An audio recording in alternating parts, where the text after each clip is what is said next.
देखो मेन काम थोड़े से क्वेश्चंस याद होना नहीं है, बिल्कुल अपने माइंड में इस बात को रखो। मेन टारगेट क्या होगा कि हमारे सामने नया क्वेश्चन आए, हम उसको भी ब्रेक करें अपने आप पूरे कॉन्फिडेंस से। तो उसके लिए हम लोग अपने माइंड में फॉर्मेट बना रहे हैं कि अच्छा हमें ये गिवन है, इसमें क्या बोलें। तो हमने एपी में एक लॉजिक बनाया कि उसमें फर्स्ट टर्म और कॉमन डिफरेंस को बेस बना लेते होते हैं। कोई भी क्वेश्चन दिया जाए पहले बेस तक जाने की करते हैं। कैसे जाने की करते हैं? फर्स्ट टर्म और कॉमन डिफरेंस का नाम रख लेते हैं और पूरी एक्सप्रेशन को उनके फॉर्म में लेके जाते हैं। देखो हमने इतने क्वेश्चंस करे इतने दिनों में, सबका जो बेसिक सेंस था वो अगर हम लोग रियलाइज करें तो वो एग्जैक्टली इसी तरीके से था। तो अब आज वाली क्लास में पहले थोड़े से क्वेश्चंस करते हैं डिस्कस, फिर आज कुछ नया सुनेंगे। आज कोई नया पॉइंट करेंगे जो थोड़ा सा हमें हमारी नॉलेज को और पुश करेगा, और बहुत सिंपल स्ट्रैटेजी है जो हम लोगों ने आज भी करनी है। पर चलो पहले थोड़े से क्वेश्चंस करते हैं डिस्कस इंटरेस्टिंग। और अब आज जो क्वेश्चंस मिलेंगे ना वो अब हमारे इजीली हो सकते हैं अपने आप। उनको बिल्कुल अपने माइंड से ना करने की कोशिश करो। बिल्कुल क्लास में रजिस्टर अपना बनाया हुआ है, उस पर बिल्कुल कॉपी पेन लेके साथ में बैठा करो, उस पर डेट डाल लिया करो और साथ में क्वेश्चंस करा करो। तो फिर क्या होगा कि जब कभी रिवीजन करोगे तो ये रजिस्टर बहुत हेल्प करेगा। इनको इन जनरल ना क्वेश्चंस को देख के छोड़ा ना करो, बिल्कुल एक रजिस्टर लगाया हुआ है, उस रजिस्टर के ऊपर साथ में क्वेश्चंस करा करो। जब बाद में कभी रिवीजन करोगे तो जैसे ये रजिस्टर खोलोगे हम लोग 1 मिनट में रिकॉल कर पाएंगे कि हमने क्या करा हुआ है। तो बिल्कुल ये हैबिट डालो, इट इज़ वेरी इंपॉर्टेंट। जो खुद लिखते हो ना उससे हमारा स्किल एक्चुअली एनहांस होता है, तो बिल्कुल इस बात को ध्यान में रखना। चलो अब ये क्वेश्चन अपने आप करो कंप्लीट। अब देखो इस क्वेश्चन में हमें ऐसे एक एक्सप्रेशन बना के दी गई, हमसे कहा find the missing term of this AP. तो अब हमें दिखा कि जो इस एपी की फर्स्ट टर्म है हमें वो गिवन है। पर इस क्वेश्चन में हमें अगर समझ में आता है कि अगर एपी को हमें ब्रेक करने को कहा गया तो हमारे माइंड में सेटल्ड है कि फर्स्ट टर्म और कॉमन डिफरेंस बता दो। अगर फर्स्ट टर्म और कॉमन डिफरेंस हमें पता होगा तो हम एपी की कोई भी टर्म निकाल सकते हैं। तो अब फर्स्ट टर्म तो हमें पता है पर कॉमन डिफरेंस हमें पता नहीं है। तो देखो फर्स्ट टर्म हमें गिवन है, सेकंड, थर्ड, फोर्थ, फिफ्थ हमसे पूछी गई हैं, 6th टर्म हमें गिवन है। तो हमारे माइंड में बिल्कुल स्ट्रेट फॉरवर्ड आना चाहिए कि क्यों ना इस एपी का कॉमन डिफरेंस हम फाइंड कर लें। जब इस एपी का कॉमन डिफरेंस हमें मिल गया, फर्स्ट टर्म हमारे पास पहले से है, तो फिर हम इस एपी की कोई भी टर्म बना लेंगे। तो इसकी अगर हम लोग फर्स्ट टर्म हमें गिवन है कि -4 और हमें 6th टर्म गिवन है विच इज़ a + 5d, वो हमें गिवन है कि 6 है। तो अब a तो हम जानते हैं, तो वहाँ से हमने जो अकेला काम करना था वो बस d को निकालना था। d आ गया तो सेकंड टर्म आ गई which is a + d that is -2। Third term भी आ गई a + 2d और a + 3d and a + 4d। तो इस क्वेश्चन में जो काम की बात थी वो एक्चुअली बस इतनी सी अंडरस्टैंडिंग थी कि ये है हमारी जो मेन एक्चुअली निकालने वाली टर्म है। उसके बाद हम लोग second term, third term, fourth term, fifth term तो ईजिली बना पाए। अब बिल्कुल इसी पैटर्न का अब ये नेक्स्ट क्वेश्चन भी अपने आप करो, अब ये सॉल्व करो। अब देखो इस क्वेश्चन में हमें फिर से बिल्कुल सेम तरीके से एपी गिवन थी। अब की बार हमें इस एपी का सेकेंड टर्म गिवन है। फर्स्ट टर्म हमें अब की बार ए नहीं गिवन, सेकेंड टर्म गिवन है, फिर third, fourth, fifth term missing है और 6th टर्म गिवन है। तो first term missing, second term given, third, fourth, fifth missing and 6th given. तो क्वेश्चन क्या बना कि हमें एक एपी का सेकेंड टर्म और 6th टर्म गिवन है। तो हमें समझ में आता है कि जैसे ही ये हमें डेटा गिवन है हमने फटाफट क्रिएट कर लिया कि let the first term be A and common difference D. तो a + d कितना बन गया 38 एंड a + 5d बन गया -22। सिंपली हमने दोनों को सब्ट्रैक्ट कर दिया, हमें वहाँ से d मिल गया -15। d की वैल्यू हमने फर्स्ट में फिल करी, हमें a मिल गया 53। तो फर्स्ट टर्म हमने निकालनी थी वो हमने ऑब्टेन कर ली। अब हमें थर्ड टर्म चाहिए, दिस इज a3। तो a3 हमें क्लियरिटी है कि वो बराबर होगा a + 2d के, दैट इज 23। नेक्स्ट मिसिंग है a4। a4 कैसे ऑब्टेन करा, a + 3d विच इज़ 8 और similarly a5 which is a + 4d जो कि आ गया -7। तो देखो इसको ट्रैक करना और डील करना बहुत सिंपल है। बस कभी एग्जामिनर अगर ऐसे बना के दे दें तो हमने ये नहीं सोचना होता कि वो कोई डिफरेंट क्वेश्चन है, सेम है, कोई इसमें कोई चेंज नहीं। देखो इस क्वेश्चन की लैंग्वेज है बिल्कुल सिंपल, पर हम लोग ना इसको कन्वे कैसे करते, मतलब दैट वाज एक्चुअली इंपॉर्टेंट। हमें दिया गया कि कोई सीक्वेंस है जिसकी जो nth टर्म है दैट इज 2n+3। हमसे कहा गया कि check whether this sequence is an AP और नॉट। तो अब इस क्वेश्चन में हमें बोलना कैसे चाहिए था, हमें ये क्लैरिटी है कि कोई सीक्वेंस AP तब होती है जब उनकी किन्हीं भी दो टर्म्स के बीच में जो डिफरेंस आए वो हमेशा सेम आना चाहिए। AP का प्रिंसिपल ये है, कोई भी दो टर्म्स के बीच में कॉमन डिफरेंस होता है, सेम डिफरेंस आता है। तो actually difference between any two terms should be same. For it to be an AP the difference between any two terms should always be a constant. तो अब इस बात को जस्टिफाई कैसे करें, तो क्यों ना एक काम करें कि हमें इस सीरीज की nth टर्म गिवन है, क्यों ना इन जनरल इसकी इससे पहले वाली टर्म बना दें। तो nth टर्म से इन जनरल पहले वाली टर्म क्या होती है, n-1th टर्म। n-1th टर्म कैसे बनाते, सिंपली जहाँ पे n है वहाँ पे n-1 लिख देते। तो ये हमने इसकी जानबूझ के n-1th टर्म बना ली। क्यों, क्योंकि हमारे मन में थॉट आया कि जब n-1th टर्म हमारे पास है, nth टर्म भी इन जनरल अगर हमारे पास है, अब क्यों ना इन दोनों का डिफरेंस निकाल दें।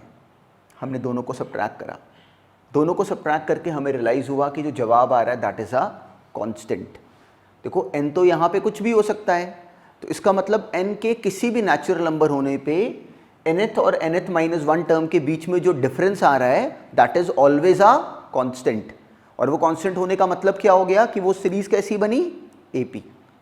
तो हमने जस्टिफाई कर दिया कि since difference between any two terms is a constant, therefore the given series is an AP। Since the difference is constant, therefore the given series it is an AP. It is an AP because this difference is a constant. बिल्कुल ध्यान में रखना है ये बात। अब बिल्कुल इसी पैटर्न पे ज़रा ये क्वेश्चन भी बिल्कुल कंप्लीटली अपने आप बोलो। अब ये सॉल्व करो। अब देखो बिल्कुल सेम अंडरस्टैंडिंग पे अब ये क्वेश्चन था। हमें कहा गया कि चेक वेदर कोई सीक्वेंस जिसका Tn अगर हमें गिवन है तो check whether it is an AP और नॉट। तो हमें क्लैरिटी है कि AP होने के लिए इसकी किसी भी दो टर्म्स का डिफरेंस एक्चुअली कांस्टेंट आना चाहिए, क्योंकि वही कॉमन डिफरेंस होता है। तो हमने क्या करा कि इसकी इन जनरल टर्म बनाई, nth टर्म से पहले वाली बना ली n-1th टर्म। देखो एक्चुअली उससे नेक्स्ट भी बना सकते थे n+1th टर्म, पर चलो हम लोगों ने इन जनरल किसी एक तरफ तो चलना है, तो हमने n-1th टर्म बना ली, विच इज़ n की जगह n-1, n-1 का स्क्वायर -1। अब हमने इन दोनों का डिफरेंस निकाला, तो सिंपली दोनों को सबट्रैक्ट करने पे हमें मिल गया 2n-1। तो अब 2n-1 अगर डिफरेंस अगर आया तो हमें दिखता है कि जब n को डिफरेंट वैल्यूज़ डालोगे तो इस टर्म का तो अलग अलग आंसर आएगा। मतलब nth टर्म और n-1 टर्म के बीच में जो डिफरेंस आएगा वो चेंज करता रहेगा। तो इट मीन्स कि the difference is not a constant. इस क्वेश्चन में डिफरेंस कांस्टेंट नहीं बना, इसलिए जो गिवन सीक्वेंस है वो AP नहीं बनी। इसको बिल्कुल हमें ऐसे देखना चाहिए था। देखो इस पॉइंट को ऑब्जर्व करो, अब की बार इन जनरल nth टर्म और n-1 टर्म का डिफरेंस कांस्टेंट नहीं बना, तो इसलिए गिवन सीक्वेंस AP नहीं बनी। इसको बिल्कुल देखो हमें ऐसे बोलना चाहिए था। अब नेक्स्ट पॉइंट देखते हैं। देखो इस क्वेश्चन की लैंग्वेज भी बिल्कुल सिंपल थी, पर बिल्कुल हमारा एंड टू एंड कंप्लीट जवाब बनना चाहिए था। हमें कहा गया कि which term of this AP was the first negative term. मतलब इसमें अब देखो टर्म्स एक्चुअली क्या विजिबल है कि कम होती जा रही है, तो कभी किसी स्टेज पे इसकी टर्म्स नेगेटिव आनी शुरू हो जाती। तो हमसे पूछा गया कि वो जो फर्स्ट नेगेटिव टर्म है वो कौन-से नंबर पे आ रही है, मतलब उस केस में वो कौन-सी प्लेस पे आ रही है, which term is it actually. तो अब हमें क्या करना चाहिए, हमें इस AP का A नोन है 20, हमने सेकेंड टर्म और फर्स्ट टर्म को सबट्रैक्ट करके D निकाल लिया। सिंपली 77/4 माइनस 20, तो इसका D आ गया -3/4। तो क्यों ना जैसे ही हमें AP का A और D समझ में आता है हम लोग उसकी जनरल टर्म बना सकते हैं।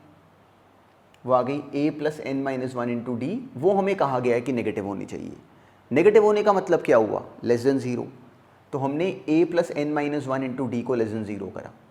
सिंपली वहाँ से हम लोग यहाँ तक आ सके। अब देखो हम लोगों ने यहाँ पे दोनों के नीचे 4 आ गया, 4 हमने उधर क्रॉस मल्टीप्लाई कर दिया। 83 - 3n को नेगेटिव होना चाहिए, <0। तो अब अगर मान लो हम लोग सिंपली इस 3n को उस तरफ ले जाएं तो हमें मिल गया, देखो माइनस का उधर जाके प्लस, 3n आ गया ग्रेटर देन 83। वहाँ से n कैसा आ गया, 83/3 से बड़ा। तो n कैसा बना, 83/3 से बड़ा। अब 83/3 अगर हम लोग उसमें उसको मिक्स फ्रैक्शन में कन्वर्ट करें तो वो ये बना 27 होल नंबर 2/3। तो अब जो n है इसका मतलब वो 27 पॉइंट समथिंग से बड़ा है, पर n तो एक्चुअली कंप्लीट नंबर होगा। तो n क्योंकि 27 पॉइंट समथिंग से बड़ा होना चाहिए for this term to be negative. तो इस एक्सप्रेशन के नेगेटिव होने के लिए n को 27 पॉइंट समथिंग से बड़ा होना चाहिए। तो ऐसा कौन सा पहला नेचुरल नंबर है जब ये वाली बात ट्रू हो जाए? तो हमें दिखा कि वो फर्स्ट जो नेचुरल नंबर आएगा दैट वुड बी 28। तो हमें क्लैरिटी है कि वो पहली बार जब इसकी nth टर्म नेगेटिव होगी that would be the 28th term, क्योंकि ये एक्सप्रेशन नेगेटिव कहाँ से होनी शुरू हुई, जब n 27 पॉइंट समथिंग से बड़ा है। तो ऐसा पहला नेचुरल नंबर वाला n कौन सा होता, 28। तो हमारा फाइनल आंसर 28 बनना चाहिए था एग्जैक्टली। अब नेक्स्ट पॉइंट देखते हैं। अब ना एक बहुत सिंपल सा थ्योरी वाला पॉइंट समझते हैं। कभी हमें 3 टर्म्स कभी लेनी पड़ जाए एपी में, देखो ध्यान में रखना है इस बात को। कोई हमें बोले कि 3 नंबर्स आर इन एपी या फिर 3 टर्म्स आर इन एपी, तो अब अगर हमें 3 टर्म्स एपी में अगर लेनी पड़े तो एक तरीका तो बहुत स्ट्रेट फॉरवर्ड है कि हमने ए ले ली first term a plus d और a plus 2d, a plus d और a प्लस 2d, 3 नंबर हमने बना लिए एपी। फर्स्ट टर्म बनाई a, फिर a प्लस डी और a प्लस 2d। अब ऐसे अगर करें तो इट इज़ 100% करेक्ट, बिल्कुल ठीक है। पर अपनी कैलकुलेशंस को आसान करने के लिए इन्हीं 3 टर्म्स को एपी में अगर ऐसे भी बोल लें तो देखो अब ये भी एपी में हमने first term a minus D ले ली, सेकेंड टर्म a आ गई, d ऐड करा के ये टर्म a प्लस डी आ गई। तो अगर हम टर्म्स को ये लेते हैं ना, तो ये लेने का अकेला रोल क्या होता है कि हमारी कैलकुलेशंस थोड़ी आसान हो जाती हैं। देयर इज़ नथिंग डिफरेंट, कोई स्पेशल काम नहीं है, केवल कैलकुलेशंस को आसान करने के लिए हमने एपी को ऐसे मान लिया। अगर कोई डायरेक्टली वैसे लेके भी करता है तो then also it is 100% correct. तो इस बात में कभी वरिड ना होना कि वैसे करा तो क्वेश्चन गलत हो जाएगा क्या, बिल्कुल भी नहीं, बिल्कुल राइट है। ऐसे अगर हमने 4 टर्म्स एपी में लेनी है तो एक तरीका तो बिल्कुल straight forward, a plus D, a plus 2d, a plus 3d, 100% correct है, कोई प्रॉब्लम ही नहीं। नहीं तो कैलकुलेशंस को थोड़ा आसान करने के लिए हम लोग ये ले लेते, a माइनस 3d, फिर a माइनस डी, फिर a प्लस डी और फिर a प्लस 2d। देखो इस केस में रियलाइज़ करो कि जो कॉमन डिफरेंस आ रहा है वो d आ रहा है। इस केस में रियलाइज़ करो और ध्यान रखना कि इस केस में अगर ये टर्म्स मानोगे तो अब की बार जो कॉमन डिफरेंस है दैट इज 2d। देखो कॉमन डिफरेंस 2d आ रहा है। 4 टर्म्स एपी में लेनी है, a minus 3d, a minus D, a plus d और a प्लस 3d। ऐसे ही 5 टर्म्स एपी में a minus 2d, a minus D, a plus d और a प्लस 2d। पर बिल्कुल ध्यान में रखना कि ये कोई याद करने वाले फॉर्मूले नहीं है, ठीक है, हम लोग उनको याद रखेंगे। पर ध्यान में रखना कि इसमें जो मेजर स्टोरी है वो ये कि अगर हम इसको डायरेक्टली भी अपने आप बना के करें तो then also it is 100% correct. मान लो मैं एपी की 5 टर्म्स को लेना पड़े और मैं बोल दूं a plus D, a plus 2d, a plus 3d, a plus 4d, it is 100% correct. हमारा क्वेश्चन अभी भी सॉल्व होगा। तो अब अभी ऑनवर्ड्स हमें एपी पता है, 3 टर्म्स का नाम रख सकने का स्किल हमारे ऊपर है। देखो अपनी मर्जी है, क्वेश्चन में टर्म्स को ये लेके भी कर सकते हैं, वो लेके भी। बिल्कुल इनमें से एक नाम अपने आप बोलो और क्वेश्चन बिल्कुल एंड टू एंड खुद कंप्लीट करो। टारगेट क्या है, जो कुछ भी पूछा गया होगा वो उसके बाद अपने आप डायरेक्टली बनना शुरू होगा। तो अब इस बात के पता होने के बाद डायरेक्टली ये क्वेश्चन अटेम्प्ट करो, अपने आप ये सॉल्व करो। अब देखो इस क्वेश्चन में हमें कहा गया कि there are 3 numbers in AP, उनका सम हमें दिया गया कि it is 27 and the product of these 3 numbers is 648। Question है फाइंड द नंबर्स। तो हमें क्या करना चाहिए, 3 नंबर्स हमने एपी में लेने हैं। तो हमने अभी अभी सुना कि हमें नंबर्स ले लेने चाहिए a माइनस डी, a और a प्लस डी, कैलकुलेशंस को आसान करने के लिए, कोई स्पेशल रीज़न नहीं। तो हमने नंबर्स ये मान लिए, let the 3 numbers be this this and this.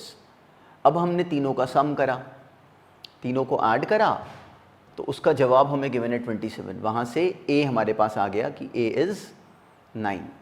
a अब की बार फर्स्ट टर्म नहीं है, a देखो ये टर्म बनी, तो a हमारे पास आ गया 9। अब हमने क्या निकालना है, d। उसके लिए हमें गिवन है कि तीनों का जो मल्टीप्लिकेशन है दैट इज 628, तीनों का प्रोडक्ट हमें गिवन है 648। ए हम पहले से जानते हैं कि इट इज़ 9, तो बस हमने ए की वैल्यू फिल करी और हम लोग सिंपल सा डी निकाल सके। डी आ गया +-3। ए पता है, डी पता है, तो हमारे पास तीनों टर्म्स, तीनों नंबर्स आ गए 6, 9 और 12।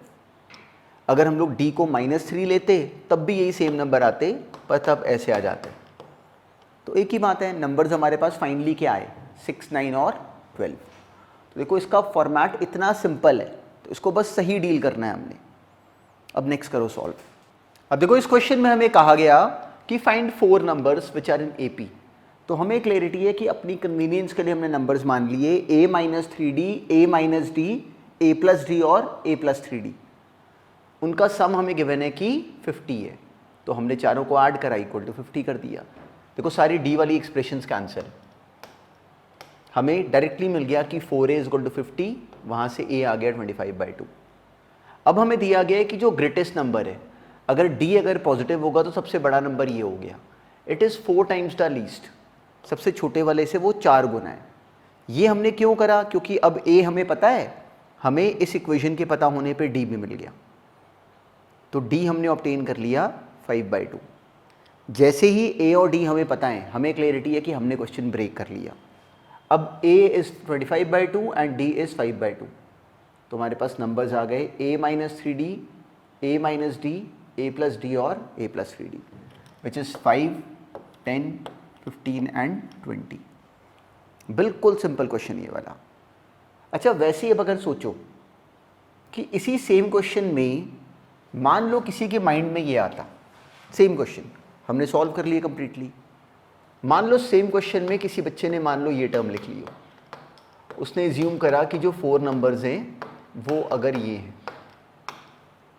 अब ये सेम क्वेश्चन को अगर मान लो किसी ने ऐसे स्टार्ट करा होता, तो the point of discussion is this कि इससे भी कोई फ़र्क नहीं पड़ता, इट इज़ ऑल्सो 100% अप्रोप्रिएट। पर बिल्कुल कभी अगर मान लो ऐसे ले भी लो ना, तो अपने कॉन्फिडेंस को शाटर ना होने दिया करो, क्वेश्चन ने तब भी सॉल्व होना है। अब हमने ये 4 नंबर लिए, इन चारों का सम हमें गिवन है कि 50 है, तो इनको ऐड करते हैं। हमने इन चारों को ऐड करा, हमें मिल गया 4a + 7d 60 is equal to 50। ये हमें दे गया कि 2a + 3d हम जानते हैं कि 25 है। सिंपली चारों को ऐड करके हमें मिल गया कि 2a + 3d is equal to 25। अब हमें दिया गया है कि जो ग्रेटेस्ट नंबर है वो है a + 3d, it is 4 times the least which is a। वहाँ से हमें मिल गया कि 3d is equal to 3a, वहाँ से a मिल गया इक्वल टू d। तो अब जब a इक्वल टू d मिल गया, तो अब हमें सिंपली इस a इक्वल टू d को अगर हम लोग ऊपर अगर फिल कर दें, तो हमें मिल गया 2a + 3a which is 5a is equal to 25। वहाँ से a आ गया 5 और d भी आ गया 5। तो देखो सेम क्वेश्चन हमने अब a + d, a + 2d और a + 3d लेके भी सॉल्व कर लिया। तो बिल्कुल ध्यान में रखना कि ये केवल इसलिए हमने टूल बनाया कि हमें कैलकुलेशंस में कन्वीनियंस हो, but it is not a compulsion. बिल्कुल ध्यान में रखना इस लॉजिक को। अगर 4 नंबर एपी में लेने हैं तो अगर इस फॉर्मेट में लोगे तो ये लेना, ऐसा करने पे इनके बीच के डिफरेंसेस देखो हमेशा कांस्टेंट रहते हैं। बिल्कुल ध्यान में रखना इस पैटर्न को। अब नेक्स्ट करो सॉल्व। हमें इस क्वेश्चन में गिवन था कि the sum of 3 numbers in AP. जैसे हमने ये लाइन सुनी 3 नंबर्स इन एपी, हमारी कॉपी में टर्म आनी चाहिए थी, ठीक है, a - d, a और a+d। हमें उनका सम गिवन है कि इट इज़ 12 और sum of their cubes is this much. तो हमने 3 नंबर एपी में बना लिए, इनका सम करा इक्वल टू 12, वहाँ से हमने a ऑब्टेन कर लिया। देखो स्ट्रेट फॉरवर्ड स्ट्रैटेजी है। अब इन तीनों का हमने क्यूब करा और उसके सम को इक्वल टू 288 कर दिया। हमें अपना टारगेट क्लियर है कि a हम निकाल चुके हैं, अब हमने d निकालना है। तो हमने सिंपली a की वैल्यू फिल करी और सिंपली इनका क्यूब एक्सपांड कर दिया। तो सिंपली a + b का होल क्यूब और a - b का होल क्यूब ये दोनों हमें आते थे, एक्सपांड करा, सिंपली टर्म्स कैंसिल हो गई। हम लोग यहाँ पे d² बना सके कि इट इज़ 4, वहाँ से d ऑब्टेन कर लिया हमने +-2। a पता है हमें, d पता है, तो हमने नंबर ऑब्टेन कर लिए 2, 4 और 6। तो there is no trick important point क्या है कि हम लोग अपनी कैलकुलेशंस में ना वरिड हो जाते हैं, हम लोग टर्म एक्सपांड करने में गड़बड़ ना करें, तो it was a very straight forward question, बस हमने इसको सही डील करना था। अब देखो ये क्वेश्चन भी बिल्कुल स्ट्रेट फॉरवर्ड था, हमें कहा गया टेक 4 नंबर्स इन एपी, तो बिल्कुल ध्यान में रखना a minus 3d, a minus D, a plus d और a प्लस 3d। क्यों करा हमने ऐसा? अपनी बस टर्म्स की कन्वीनियंस के लिए, अपनी कैलकुलेशंस की कन्वीनियंस के लिए। इन चारों का सम हमें गिवन है कि 20, तो सिंपली सम करते ही हमें a मिल गया विच इज 5। अब d निकालने के लिए हमें कहा गया कि इनके स्क्वायर्स का जो सम है दैट इज 120, तो सिंपली हमने इनको एक्सपैंड करा। तो जब एक्सपैंड करते हो ना तो थोड़ी समझदारी से करते हैं हम कैलकुलेशंस। जब एक्सपैंड करोगे तो एक 25 का स्क्वायर आएगा, यहाँ से भी 5 का स्क्वायर, 25, 25, 25, 25। अब एक टर्म आएगी इसमें माइनस 30d, यहाँ से माइनस 30d, यहाँ से प्लस 30d, वो आपस में कैंसिल। यहाँ से माइनस 10d आएगा और यहाँ से प्लस 10d, वो भी cancel. 9d square plus d square plus d square plus 9d square, हमें ये मिल जाता। कैलकुलेशंस में ना हमने अपनी कैलकुलेशंस में अपनी कॉपी में ना क्लटर क्रिएट नहीं करना होता, ऐसी एक्सप्रेशन नहीं बनानी होती जिसको देख के हमें डर लगे। देखो बहुत बार बच्चे गड़बड़ क्या करते हैं कि वो अपनी कैलकुलेशंस को इतना डर्टी कर देते हैं कि उनको खुद ही समझ नहीं आता कि इसका क्या करें। अब तो बिल्कुल वैसे नहीं करना काम, देखा करो कि हमारा काम साफ सुथरा कैसे हो सकता है। अब देखो हमें विजिबल है कि 20 कॉमन आ रहा है पूरे में से, 20 कॉमन लेके हमने कैंसिल कर दिया, ये बचा 5 plus D square is equal to 6, वहाँ से डी स्क्वायर आ गया 1, डी आ गया प्लस माइनस 1, तो नंबर आ गया a माइनस 3d, मतलब a 5 minus 3, a minus D, a plus d और a प्लस 3d, ये बना हमारा आंसर। अगर d को -1 लेते तो आंसर यही बन जाता पर रिवर्स ऑर्डर में। तो अल्टीमेटली जो नंबर ऑब्टेन हमने करे फाइनली वो तो सेम ही है, 2, 4, 6 और 8। बिल्कुल इस पैटर्न को अपने माइंड में रखना। अब देखो आज वाली क्लास में भी हमने क्वेश्चंस देखे एक नए पॉइंट पे। हमने आज नया सीखा कि अगर हमें 3 टर्म्स एपी में लेनी पड़े, 3 टर्म्स, तो a माइनस डी, a और a प्लस डी। फिर हमने 4 टर्म्स देखी, उनका हमने पैटर्न रिकॉग्नाइज करा, a minus 3d, a minus D, a plus d और a प्लस 3d। बिल्कुल ध्यान में रखना है ये भी, 4 टर्म्स इन एपी, ये फॉर्मेट। और हमने साथ में देखा कि ये ज़रूरी नहीं है कि ऐसा ही लें, ये हम लोग क्यों लेते हैं, क्योंकि इससे हमारी कैलकुलेशंस थोड़ी नीट हो जाती हैं, there is no other reason. तो जो आज भी क्वेश्चंस करें ना, ये भी हमारी समझ को थोड़ा सा और एनहांस करते हैं। अब नेक्स्ट क्लास में अभी जो हमने आज नई बात समझी है उसी पे क्वेश्चंस करेंगे डिस्कस, तो बस इस पॉइंट को एक बार ज़रूर पढ़ना। अब नेक्स्ट क्लास में इसी पे क्वेश्चंस फर्दर कंटिन्यू करेंगे, बस अभी इतना काम रिवाइज करो प्रॉपरली।